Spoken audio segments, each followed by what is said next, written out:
having been a participant in Vietnam, I really wanted to go to Iraq to kind of bear witness. I first didn't think we'd ever get into another war under kind of dubious circumstances again, and found myself sitting in the desert in Kuwait telling my wife and my cameraman's wife that we'll never go in. We're from the Vietnam era, this is not going to happen again, and sure enough, we went in. So I think the military, I really wanted to go as a reporter to see what the military was like now some 35, 40 years later.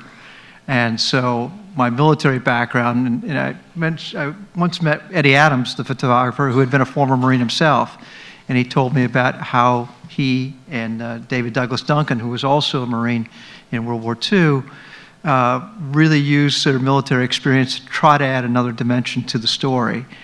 Yeah, I think I'm one of those people who was probably ready emotionally for just about anything. As Mike said, you just you focus on what you're doing. And I've always been very good at doing that, ever since I was even just a little kid. I wanted to do the big story, and it turned from a story to a commitment while I was in Iraq in 2003. It was, there's always going to be that one moment, that defining day where something happens and you finally make that full connection of why you're there and what you're doing there and what your purpose is there as a journalist. And that did come for me in Iraq, doing casualty evacuation. That was one of my embeds while I was there, and helping a corpsman do CPR on a dying Marine. And from that point on, it wasn't just the story anymore. It was, I need to follow this. I need to be the eyes for the world. And that's why I wanted to do that. Horst was taking pictures, and I was standing with the colonel at one point, looking at a map, and he was pointing out the course of the operation that day, and a company commander was beside him. A sniper popped out of a hole and fired 4 bullets. They went through the map and into the chest of Colonel Eister.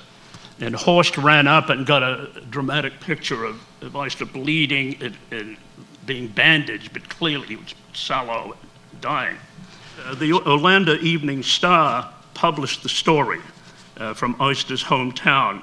And a few weeks later, I received a letter from Harriet Eister, who was the wife of Eister. And she said many things, but she ended with this paragraph, quote, "You gave his children a legacy that no one else could have, for writing in such a manner that his courage and heroism will live for them and be an inspiration for them forever." You look at the conflict going on in Syria right now, for example, and in the last 18 months or so, the rebel factions there have fractured and are fighting amongst themselves, and you're getting some very radical jihadist groups on the ground. And one of those groups has determined that their course of action is to kidnap as many journalists as possible. And estimates now say that there are about 18 Western journalists being held by these groups. There is no talk of ransom, there is no negotiation. These people are being held. In some cases, it's known where they're being held. In other cases, there's no information whatsoever. But what it has done is it has dissuaded almost all journalists from covering large areas of that conflict.